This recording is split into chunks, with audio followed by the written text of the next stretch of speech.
What's going on there, everyone? Well, some polls came out, and I gotta say they're looking pretty good. But I will say I don't trust polls, especially this far out. And until there's a giant amalgam of polls that come to a conclusion, I have a hard time trusting any small polls or individual polls or anything like that. But that said, we'll get into the story. From the Daily Wire, major poll has great news for Trump. Let's read. A new poll has some astonishing news for those who keep seeing President Trump losing in polls in head-to-head competition with the leading Democratic Party presidential candidate, Democrats. All three leading Democratic candidates, former Vice President Joe Biden, Senator Elizabeth Warren, and Senator Bernie Sanders, have lower favorability ratings than President Trump. The in-depth, comprehensive poll from The Economist and YouGov, taken between September 1st and 3rd, show 43% of respondents with a favorable response to Trump, 29% had a very favorable reaction, and an additional 14% had a somewhat favorable reaction. That's not too bad. That's actually pretty dang good. I can't complain. Among the three leading Democrats, only 40% had a favorable reaction of Biden, with a paltry 17% of respondents having a very favorable reaction, and an additional 23% with a somewhat favorable. You can see the internal struggle going on with the Democrats with Joe Biden, with those numbers. You can see that there is a slight struggle to support him. Warren got a total of 39% of respondents giving her a favorable reaction, which I consider to be very high if you look on her past records and lies. 20% of whom had a very favorable reaction, and 19% with a somewhat favorable reaction. Sanders got the most favorable reaction of the top three candidates, as he barely edged out Biden with 41% of respondents having a favorable reaction. But he still ranked 2% behind Trump. 18% of voters gave Sanders a very favorable rating, while 23% gave him a somewhat favorable rating. A response. But, yeah, that's unnerving to me, because out of all three of them, none of them are good. Absolutely none of them are good. Their policies are terrible. I say it all the time. They're going to destroy America as we know it, economically and everything. We're just going to start to fall from grace. But, yeah, it bothers me that Sanders is in the head of this poll when it comes to the Democrats, because they're, like I said, absolutely crazy. Another piece of evidence with good news for Trump as to whether the candidate would defeat or lose to Trump in 2020. Biden was 10% underwater, with 32% of voters agreeing he would probably beat Trump, but 42% saying he would probably lose, which is significant. That's a significant number of people that are just like, we may vote for him, but he's probably not going to win. That's pretty bad for the Democratic Party when you think about it. They don't have faith in any of their candidates. Not a single one of them they have faith in. And that's crazy. But yet they'll still vote just because they want to win. Because they have Trump derangement syndrome. But, yeah. But 42% saying he would probably lose. Warren fared even worse at 16% underwater. 28% thought she would probably win, and 44% thought she would probably lose. While Sanders brought up the rear at 17% underwater, as 29% of voters said he would probably win, but 46% thought he would probably lose. Just a note, Senator Kamala Harris lagged far behind the top three candidates at a whopping 24% underwater. Good. Voters 45 and older clearly preferred Trump to the Democrats. 46 of those aged 45 to 64 gave him a favorable rating, while 54% of those over 65 felt the same way. Biden's numbers were 39% and 42%. Sanders were 34 and 33%. And Warren's were 35 and 33%. Younger voters skewed harder to the left. It's because they've been alienated and indoctrinated so much. Sanders got 53% of the voters aged 18 to 29 and 45% of those aged 30 to 44. Warren's numbers were 48 to 40 and 44.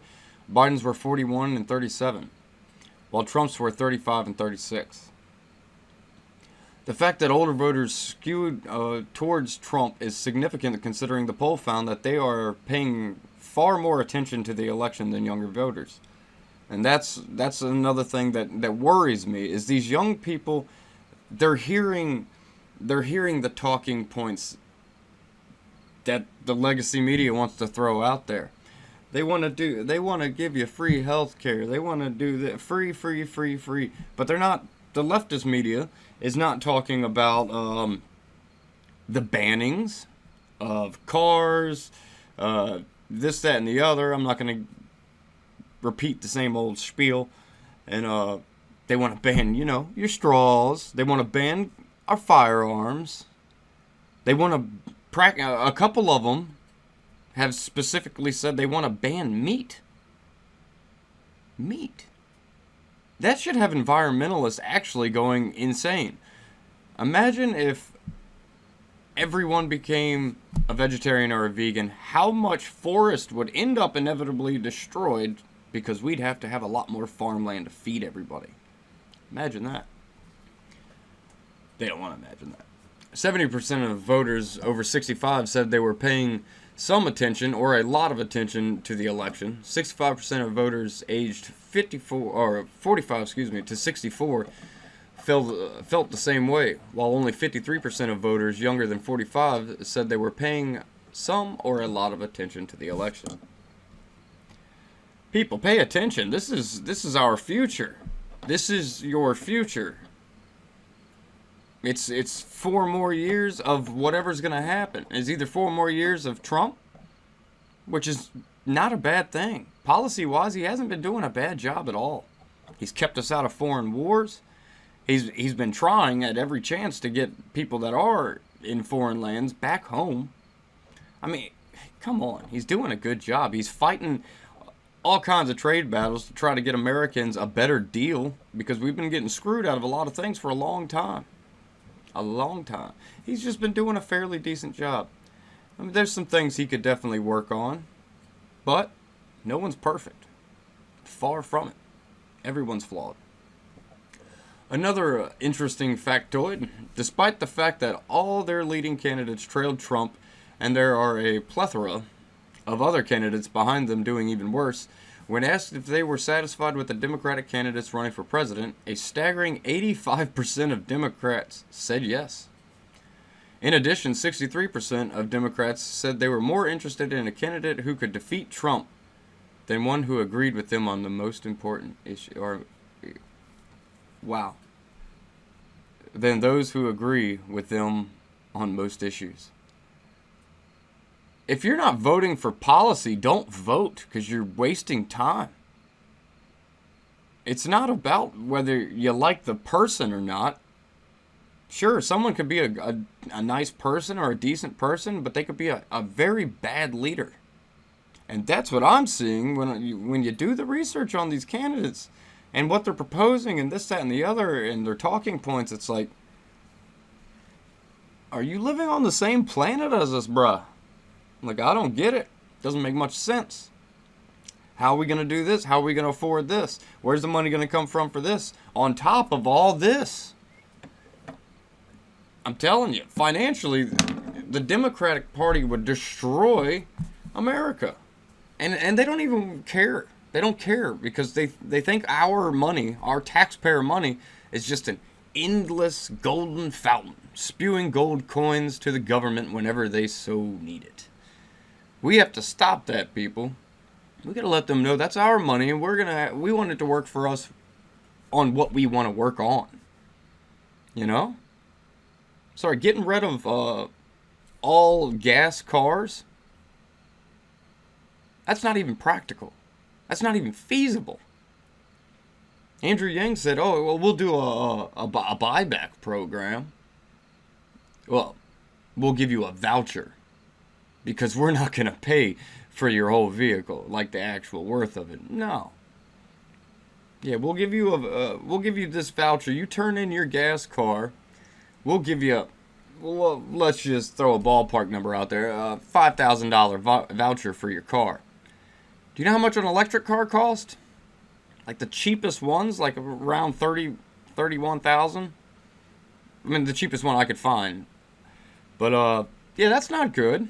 That's not good. So you still got to pay $25,000 on top of all the new taxes you're gonna have to pay for all these crazy, fantastical ideas. These dystopian. It's gonna be a nightmare, people. Either they're gonna actually try to enact these crazy policies that they want and raise the taxes up 1,000%, or they're just gonna blow smoke during the debates and lie to you to get your vote and not do anything they've promised, which we've seen a lot out of past presidents. We happen to have a president right now who does everything he says he said he wanted to do. He has not stopped trying to do those things, and a lot of them he has gotten accomplished. Even when people were saying, there's no way you can do this. Look at Obama. He said, when it came to the economy, he said, well, what do you think you're going to do? Just wave a magic wand? Well, guess what? He must have found a magic wand because he's hitting numbers with unemployment rates and all this that they said would never happen. They said it couldn't happen. And guess what? He made it happen. I think it's becoming safer as long as nothing drastic or dramatic happens. I think it's getting safer and safer to say we're going to look at a second term for Donald Trump. And maybe in 2024 another Republican taking office, because the Democrats are just throwing out nonsensical globalistic policies, just pushing the globalist narrative. And Bernie Sanders is getting even more into the globalistic narrative when he's trying to push abortions, U.S. taxpayer-paid abortions, on foreign countries. That's not going to make other countries happy, I can tell you that. What are the optics of that going to be?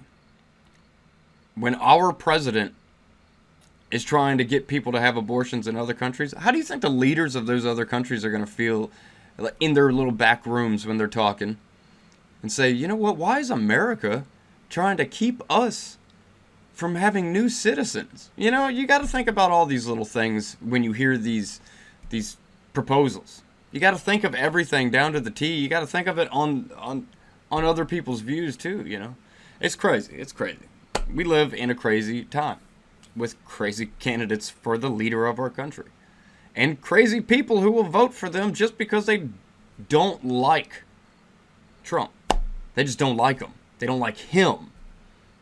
A lot of their policies, if you were to sit there and say, how do you like Obama's policy, blah, blah, blah, blah, blah, blah, well, they'd be like, I love it.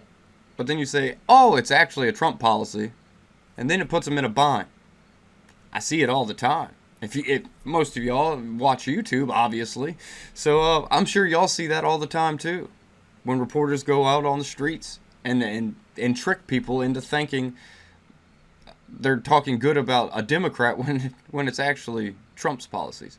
But I'd love to hear your comments. And as always, like, share, subscribe. I will catch you on the flip side.